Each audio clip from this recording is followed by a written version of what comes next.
કે 2014થી માંડીને 2024ના છેલ્લા 10 વર્ષની અંદર 62 વિધાનસભાની ચૂંટણી થઈ, એમાંથી 67 વિધાનસભાની ચૂંટણી છે એ કોંગ્રેસ હારી ગઈ છે. નમસ્કાર. શનિવારે મહારાષ્ટ્ર વિધાનસભાની ચૂંટણી અને ઝારખંડની ચૂંટણીના પરિણામો જાહેર થઈ ગયા. મહારાષ્ટ્રની અંદર તો કોંગ્રેસની જબરજસ્ત શરમજનક હાર થઈ.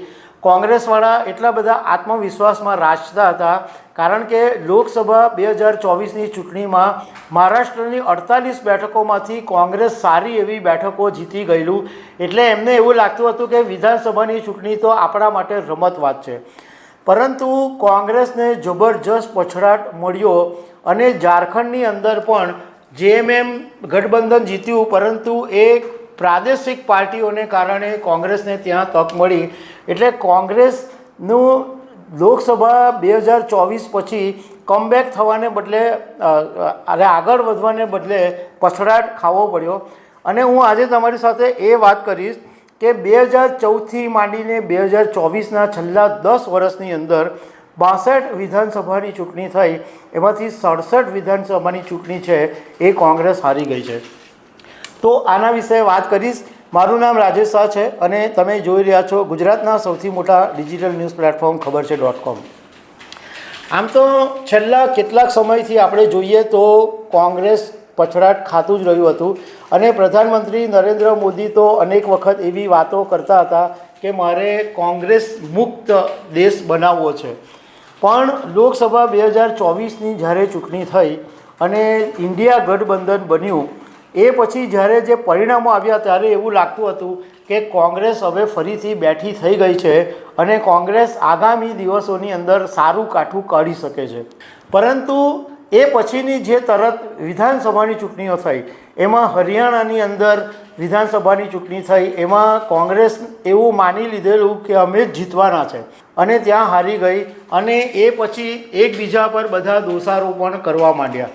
મહારાષ્ટ્ર વિધાનસભાની ચૂંટણીમાં પણ આવું જ બન્યું કે આમ આશા બહુ રાખેલી હતી કે અમે તો આટલી બેઠકો મેળવશું, આમ બેઠકો મેળવશું, મહાવિકાસ અઘાડી સરકાર બનાવશે. પરંતુ એટલો મોટો ફટકો પડ્યો કે 3 જે ગઠબંધન છે, ઉદ્ધવ શિવસેના, કોંગ્રેસ અને શરદ પવાર એનસીપી, 3 મળીને માત્ર 48 બેઠકો પર જીતી ગયા. અને બીજું કે આ મહારાષ્ટ્રની ચૂંટણી જેવી હારી ગયા, એમાં કોંગ્રેસની અંદર જ આંતરિક ખેંચતાણ શરૂ થઈ ગઈ અને મોટા મોટા જે નેતાઓ છે એમની સાખ છે એ દાવ પર લાગી ગઈ. હવે મહારાષ્ટ્ર વિધાનસભાની જે ચૂંટણી હતી એની અંદર મહારાષ્ટ્રના પૂર્વ સીએમ પૃથ્વીરાજ ચૌહાણ ઊભેલા હતા અને કોંગ્રેસના પૂર્વ અધ્યક્ષ બાલાસાહેબ થોરાટ આ વિધાનસભાની ચૂંટણી લડેલા. આ બંને જે દિગ્ગજ નેતાઓ છે એ ચૂંટણી હારી ગયા. મહારાષ્ટ્રની અંદર કોંગ્રેસ 101 બેઠકો પર ચૂંટણી લડી હતી, પરંતુ માત્ર 16 બેઠકો જ જીતી શકી. અને આ એ જ કોંગ્રેસ છે જે 2019ની અંદર વિધાનસભાની ચૂંટણી મહારાષ્ટ્રમાં થયેલી ત્યારે 147 બેઠકોમાંથી 44 બેઠકો જીતેલી હતી. હવે મહારાષ્ટ્રમાં પૃથ્વીરાજ ચૌહાણ અને બાલાસાહેબ થોરાટ હારી ગયા. તો પૃથ્વીરાજ ચૌહાણે હારનું જે ઠીકરું છે એ કોંગ્રેસના ટોચના નેતાઓ પર ફોડી દીધું. એમણે એમ કીધું કે અમારી જે લીડરશિપ છે એ જ ખરાબ છે. એ લોકો એટલા બધા આત્મવિશ્વાસમાં રાચતા હતા કે મહારાષ્ટ્રની અંદર કંઈ થઈ શક્યું નહીં. રાહુલ ગાંધીની મહારાષ્ટ્રની અંદર જે સભાઓ થઈ એમાં ભીડ એટલી બધી હતી, પરંતુ એ જે ભીડ હતી એ મતની અંદર કન્વર્ટ નહીં થઈ. બીજું એમણે એમ કીધું કે અમારા નેતાઓ છે એ આત્મવિશ્વાસમાંથી ઊંચા નહીં આવ્યા અને એના બદલે ભાજપે ગ્રાઉન્ડ લેવલે નાના નાના પાયા ઉપર કામ કરીને જબરજસ્ત જીત મેળવી.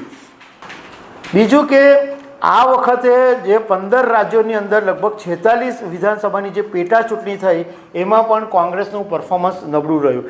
નો ડાઉટ 2 લોકસભાની જે પેટા ચૂંટણી થઈ, એક વાયનાડ અને એક નાંદેડ મહારાષ્ટ્રની, તો એમાં વાયનાડ પર પ્રિયંકા ગાંધી જીતી ગયા અને નાંદેડની જે મહારાષ્ટ્રની લોકસભાની બેઠક છે એ પણ કોંગ્રેસના હાથમાં આવી. પરંતુ પેટા ચૂંટણીની અંદર કોંગ્રેસને મોટો ફટકો પડ્યો. રાજસ્થાનની અંદર જે 3 સીટ હતી એ 3 સીટ કોંગ્રેસે ગુમાવી, પંજાબમાં પણ જીતેલી 3 સીટ હતી એ કોંગ્રેસે ગુમાવી, અને જે રાજ્યોની અંદર કોંગ્રેસ સત્તા ઉપર હતી એમાં 40 વિધાનસભાની ચૂંટણી થયેલી અને એમાં પણ 7માં જ ખાલી કોંગ્રેસ જીતેલી હતી. એટલે કોંગ્રેસના જે નેતાઓ છે, જે હાઈકમાન્ડ છે, એણે હવે મનોમંથન કરવાની જરૂર છે કે આખરે આ બધી જગ્યાએ કોંગ્રેસને હાર કેમ મળે છે જ્યારે એમ માનતા હોય કે અહીંયા આસાનીથી જીતવાના છે. તો દર્શક મિત્રો, આવી અનેક વાતો સાથે અમે તમને મળતા રહીશું. Thank you very much.